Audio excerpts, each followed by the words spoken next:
Hey, good evening everyone. You see here from iTradeprice. It is July 12th, 2023, little before 11 Eastern. So just want to make a quick video on how I scan for these Greenbox, aka swing trade candidates, right? So how do I find those stocks? So of course everybody has their own ways, but the way I like to kind of keep track of it is, let me show you. Just open a website. I think I do have the link saved.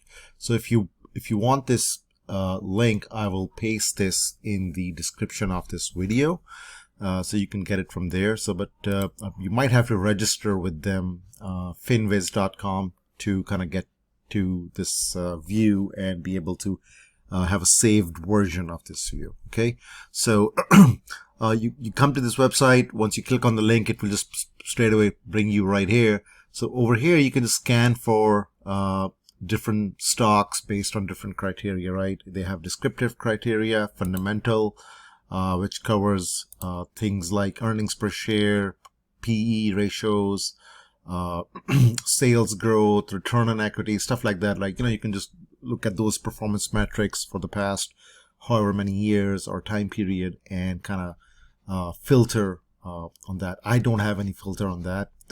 So the filters I usually go for, I just want the country to be USA, since I trade US markets, right? I want the stock to be optionable and shortable, right? So you can pick whatever you want. I just leave it as optionable and shortable both. Price, I want something that has a value of over $50. Just, it's a little bit more liquid. Otherwise you can definitely go under $50 as well if that suits you. You can always change that over here. Industry, I want stocks only, excluding funds. But if you are interested in any particular industry, you can pick that, but I just leave it like that so that it doesn't really matter what industry the stock is in. I want the volume to be at least over 1 million, right, on an average. So that's something I like to see. And then you can pick and choose if anything else over here you want, right? And then, so right now, if I do that, the population of stocks that I get to see is kind of covered somewhere around 31 pages of this thing, and every page has like around 9 of these, right? So what I do is I just come to this technical tab right here, and then okay, if you don't see this view, it might be because you might be on this overview tab here, right here, right? So sometimes it will show you descriptive list like that. So you can just come here and click on charts so that you can quickly view the charts, right? Instead of going individually on each chart will just take you a long time to do that. So you can just quickly view it like this, okay? And then you come to the technical tab and then just look for different patterns, right? So for example, one of the patterns that I like to see is, or since you've if you are on the platform, you already know that I like to look for channels, right? So let's say channel up strong. So when I click on that, the population drops from 31 to only 1 page, right? So that means only these are the 6 candidates that meet that criteria, right? So for example, AMAT, right? And I think we did trade that one recently as well. So let's go and take a look at that one. So you can quickly see that it's trading in some sort of channel, right? So you go here, you pull out the chart for AMAT.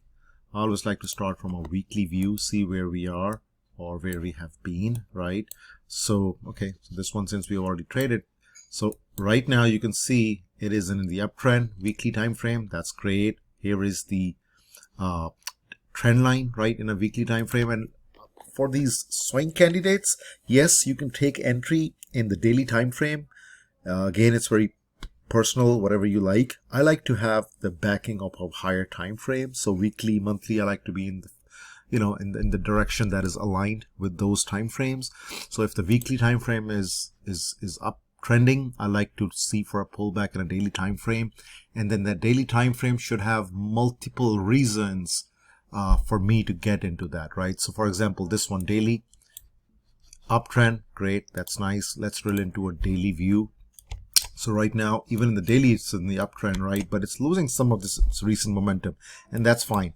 right? So from risk and reward perspective, right, this is where I would like to kind of start establishing or accumulating a position from 130 to 126, right?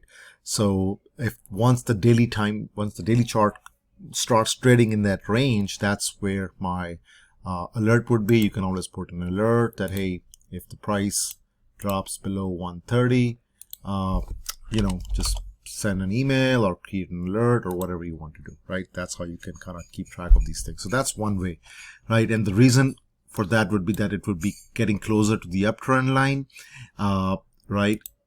This is the uptrend line. It will also kind of be getting closer to its weekly support level, right?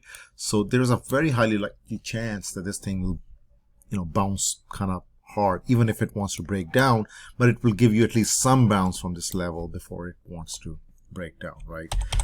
So that's kind of a way to look for these things too, if you want to look for that. BSX, DRI, okay, I think these are also nice names, right? So let's take a look at DRI. Daily time frame, okay, that's fine. Weekly time frame, it is uptrending. Is it close to some sort of a horizontal resistance? So here's the weekly view, right? So that's nice. It's kind of broke above its recent resistance right here, right? So it's just been kind of very congested and overlapping. So I think yes, it can break out, but from risk and reward perspective, don't like to chase, right? Yes, if we would have got a long here, yes, that would have been fine. You could hold on to it, but getting here as a new position, it's kind of risky. So let's wait for it to drop down to back to 158.7 or even better, right, on this. So again, create an alert that and wait for the price to come to this level, right? So half of the time you're actually waiting. Execution is only, very small part of the game. It's the waiting part, right? So we did trade this one previously, right, from this area. So that's awesome. So I think we can adjust this green box now since it never came to this level. So I think it could be something like this. Could be our new green box. So let's just wait for this one to come back or give us a retrace. If it does not, that's fine. But at least you won't lose your sleep over it if you if you get in here and just kind of, even if it gives you a little bit pullback, you'll start adding or all that stuff. It's just not a good risk management. Okay. Similarly, if there's other way you like, for example, wedge up, wedge down, trend line resistance, horizontal support and resistance. So right now the market is going up, right? So you would want some sort of a pullback to kind of get in, right? So look for maybe a wedge up strong. Let's take a look at that. What kind of a, so usually in a pattern like this, let's look at maybe well. That looks nice, right? It's kind of channel as well. It's also kind of in a wedge pattern. So let's see what it shows. I'm just kind of giving you these examples, right? So here's the weekly view. It's all right. It's kind of getting close to its weekly resistance, I would say. So this one right here is sort of the weekly resistance. And the reason is because simple, this was support for the long time. Once it broke down, we're back there now, right? So that's why it's been just kind of trending sideways and I haven't really broken out, right? But yes, it can, right? So what we do is we'll just go on a daily time frame and look for some decent spot where the risk and reward is in our favor, right? So if I draw a trend line here, right, something like this, so the area of interest looks something like this. Again, weekly time frame, uptrend line, right? It will be pulling back.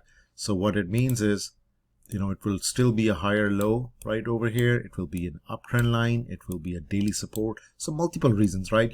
As a trader, you're trying to find good high probability setup. So this would be a good high probability setup right here from a risk and reward perspective as well, right? It gives you a bounce, nice, raise your stop loss. If it breaks down, you come out. It's just your risk is defined here. So that's how I look for these green box candidates, right? So keep on posting them as I find them, as I something that I usually personally get myself into, right? For example, recently MMM is something that I recently got in, right, as well. So this one, right, this one is a good on a weekly time frame, it looks nice. I think if we can get above this right here, it would be it has a good chance of running from 108 level once it kind of gets above that. But right now it's just kind of consolidating sideways. Good bullish action. Weak bars don't really see any downside follow through, right, in the past couple of months, so that's a good sign.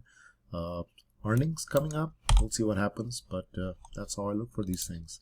Hope you guys like it. If you have any questions, let me know. It's pretty simple and straightforward. Okay, hope you guys have a good rest of your week. Take care.